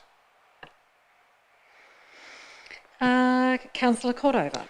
Thank you, Mayor. And through you, my question is about the risk, and that, you know, currently what we're looking at, despite the inflation and despite the various shocks we've had, that it doesn't present a significant financial risk to council. I'm interested in knowing what would constitute a significant financial risk to the council, and how much further do we have to go? Obviously, we don't have a crystal ball, but yeah, I'm just interested to know what are these thresholds that, on what basis are we saying that we're not currently at risk, and when would we start saying, okay, we're at risk? Mr. Breen. Yes, through you, Mayor. So essentially, it's probably more a look at the long-term financial plans, probably the more important parameter to look at. So if we were continuing to generate significant underlying deficits going out into the future, certainly that would be a significant risk, and something that the Audit Office would look at us pretty closely in regards to our financial performance. So given this is a one-off deficit associated with inflation-related impacts, we understand those impacts now. We know what the impacts will be in the next financial year, and we're aiming for a break-even result that particular year. So essentially, as a one-off deficit, it doesn't pose significant risk, but if they were ongoing, then that would be the sort of thing you would look at as significant. Thank you. And through you, Mayor, Councillor Cordova. just one more question about, in terms of our risk management then, is it necessary at some stage to update our strategic risk register regarding inflation, or is it pretty much a consensus opinion that the type of inflation that we've seen is actually just passing through, and that therefore it doesn't constitute a significant risk? Mr. Breen. Yeah, through you, Mayor. So basically our risk register has been updated. We have a financial sustainability risk within the register, and over the last 12-18 months it's been updated to recognise inflation as being a risk associated with that financial sustainability work that we do. Look, I guess essentially at this stage it's in the risk register. I think we've now got a fairly good understanding of the impacts on our financial, basically our expense lines. I think generally that risk is reasonably well controlled at this stage. Councillor Bain. Thank you, Mayor. Just another question on the borrowings. Given we've got about $12 million in borrowings maturing in June 2024, is that where we hope to see some of the return from Kingston Park, paying that down prior to June 2024? Mr. Breen. Yeah, through you, Mayor. Certainly that was the original hope. There has been some delays, obviously, in the developments on Kingston Park, and I know the developer is working through those. I guess at this stage, probably the commercial property would be the most likely to proceed, and so therefore the funds for the sale of that property certainly would contribute to repaying some of that debt. So at the moment, we probably, after we pay the loans that are maturing this particular month, we'll probably be sitting on somewhere between $12 and $14 million.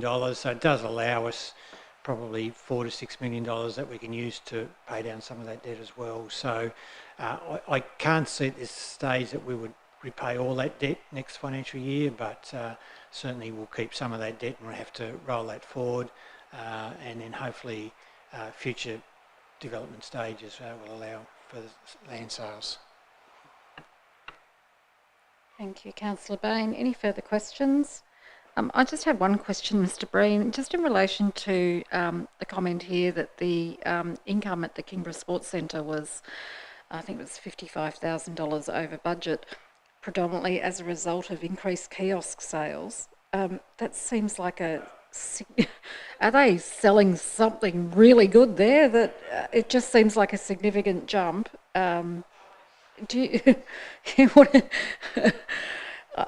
Do we have any more information on why that has gone over budget? Through you, Mayor. No, nothing specifically. My assumption is that it's to do with a lot of the basketball events they have there, that was significant turnover. And admittedly, over the last probably 3 years, we've well and truly exceeded our kiosk sales expectations, and to the extent of between $50,000 and $100,000 a year. So it has been going extremely well. It gets well patronised, and certainly significant events boost the numbers. Okay, thank you. Any further questions? No. I just had a comment just around the sports centre. Councillor As a Midgley. bit of a sometimes user of the sports centre, just noting as well, like the classes are getting so booked out. So, you know, you can see that it is has really changed dynamics up there in the last couple of years, becoming really popular. So I'd like to give a big shout out to the staff there, and great job what they're doing to increase the patronage as well. Thank you, Councillor Midgley. And that just reaffirms the fact that we need an expansion of the Kingborough Sports Centre, as I mentioned earlier. So for anyone from the federal government who's watching along at home, we're coming for it. I will ask Councillor Antoli, would you like to sum up? No, thank you, Mayor. That was a great, interesting debate. Thank you very much. I will put the motion that Council endorses the attached financial report as at the 31st of May 2023, moved by Councillor Antoli and seconded by Councillor Midgley. All those in favour? Against? Motion is carried unanimously. We turn now to the appendices on page 60. There were a number there. We've already had a couple of questions in relation to them during questions without notice. Are there any further questions on those appendices? No. Could I have a mover and a seconder, please? Moved Councillor Gladebright, seconded Councillor Dean. Any comment, discussion? Sorry, I should have asked that before I got the movers. After. No. If not, I will put the motion that the appendices attached to the agenda be received and noted. All those in favour? Against? Motion is carried unanimously. Notices of motion. There were no notices of motion. We are now confirmation of minutes of items to be dealt with in closed session. We just have confirmation of minutes and applications for leave of absence. I'm looking for a mover and a seconder, please. I've got a mover, Councillor Antoli, a seconder, and Councillor Midgley. All those in favour? Against? The motion is carried unanimously. Thank you very much to everybody who has been with us this evening at home. Thank you to councillors and staff for your participation this evening. The open session of council closes.